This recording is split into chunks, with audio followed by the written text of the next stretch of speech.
You are listening to a Came From Radio. You know this is Dr. Felday, Jennifer Lee Feldman. I'm here with Edward Joe, Entertainment, Everett Ray Aponte, and Josephine Hees. Now they produce the Screwball. This is their wording, not mine. Screwball sci-fi web series. It's time for Dimensional Robin. Just watched one of the episodes, and it combines the humor of Rick and Morty with storylines reminiscent of Doctor Who. Here's a quick synopsis before we go into the full interview. Robin is a mad scientist who built a super collider in her living room, powerful enough to travel the multiverse. She convinces her goofy cable guy, Marvin, to join her, and they travel to different universes on her couch. Their adventures take them to extraordinary realities such as sentient clothing, man milk, and interdimensional houseflies, all whilst developing a relationship based on a new perspective of life, the universe, and everything. Anything goes when you're traversing the multiverse. Welcome, guys. Thanks so much Thanks for for having having me. us. Yeah. So, okay, we're going right into the questions. I always do that now. In an infinite universe, anything that can happen will happen. Your words. Now, in Time for Dimensional Robin, time goes backwards, and so well, sometimes in one episode at least. Now, you could go back in time to tell your younger selves one thing. What would you tell yourself? Starting with Everett. Okay, that would be easy. I would go back and tell myself to move out to Hollywood much sooner than I did. Oh, I lived in Austin for 17 years, and as much as I love that city, the moment I moved to LA, life started picking up much faster. So I was like, man, you know what? I should have just moved out here right after college. So that's what I would say. Well, I just ask before we go to your answer.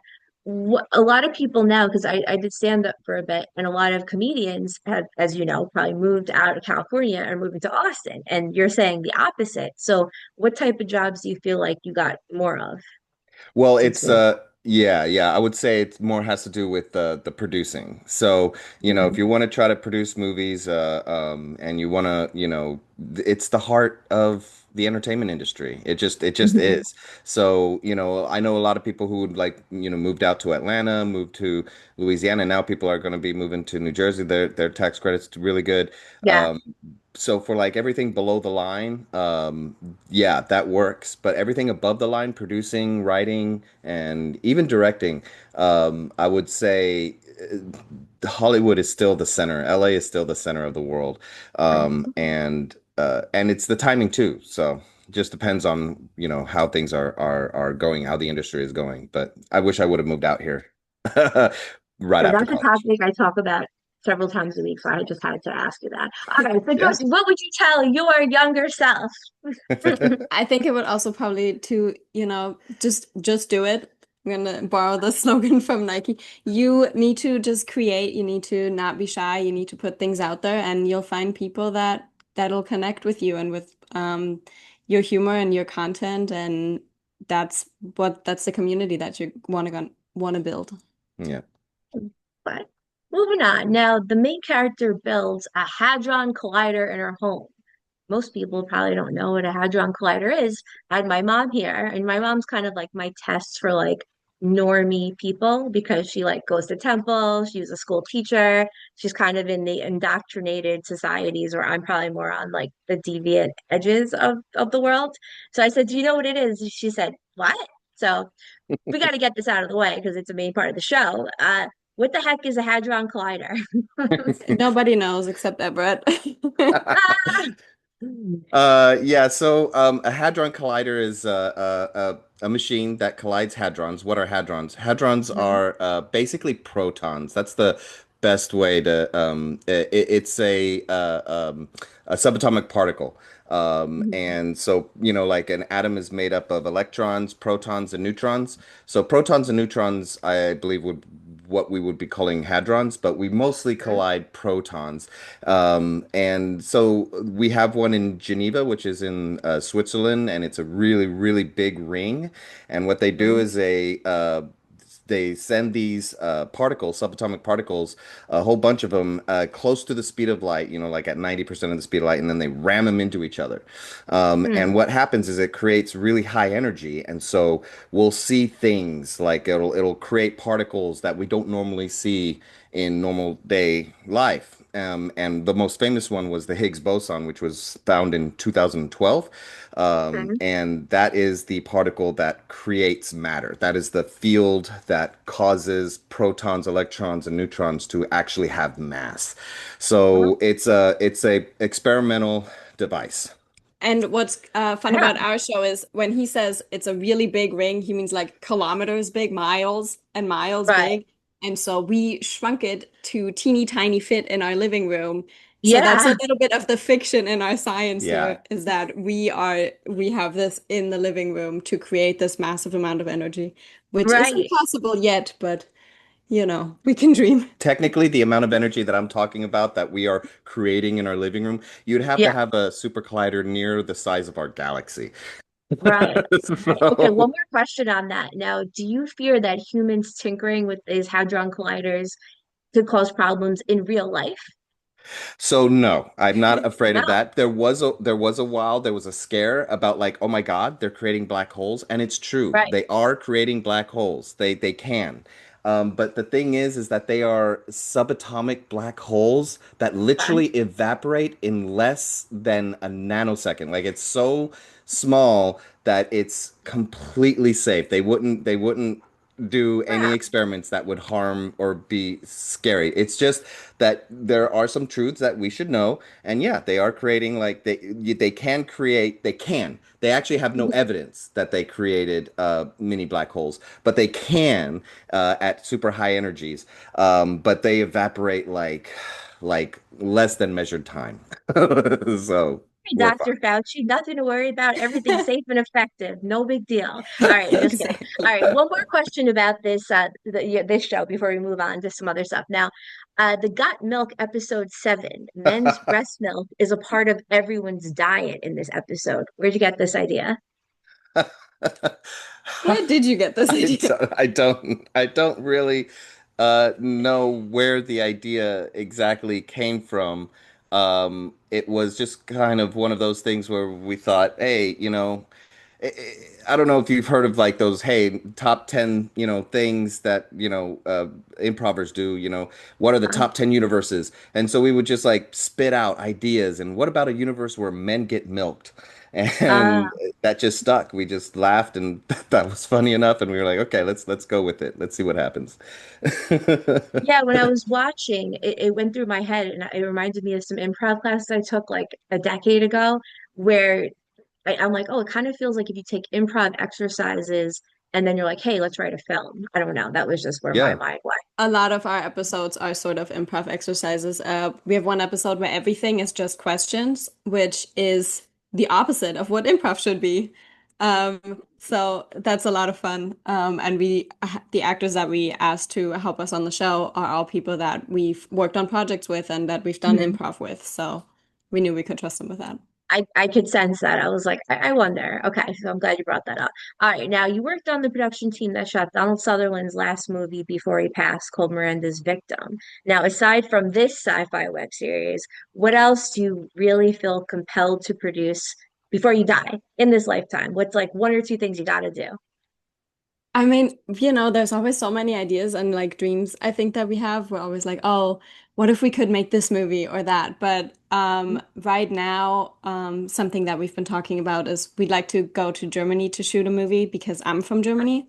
Uh-huh. And I went to a really beautiful boarding school that I've always said would be the perfect movie set. So Hmm. someday we'd like to make a movie there and maybe tell a story about the German reunification. So that's actually like a real project we're talking about. So she's talking about some a dream that may actually be a reality.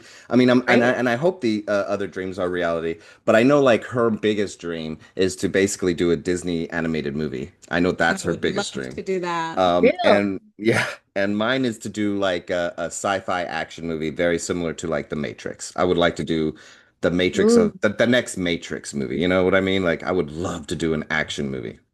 So what if you combine them into the action movie at the school? Like I just worked on the production, makeup, executive producer. It's kind of like Clueless.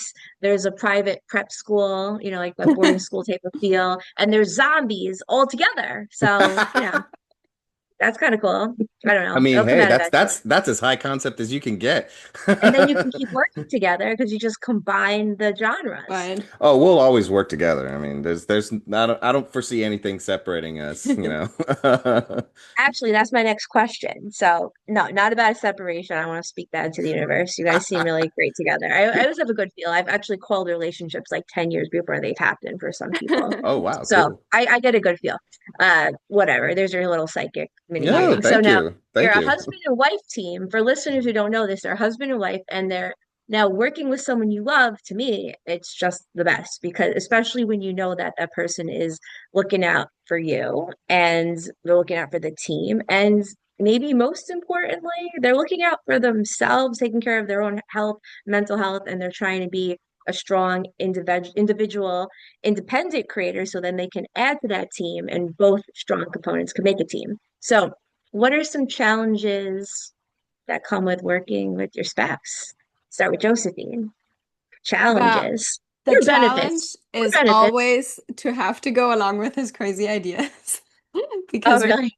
we shot this whole show in our actual living room. So our apartment was a TV set for 3 weeks, and we had to literally move things off of our bed so we could sleep at night. Yeah. And he'll just have the craziest ideas, but it's also always just really fun. And everybody always says that our sets are, fun and crazy.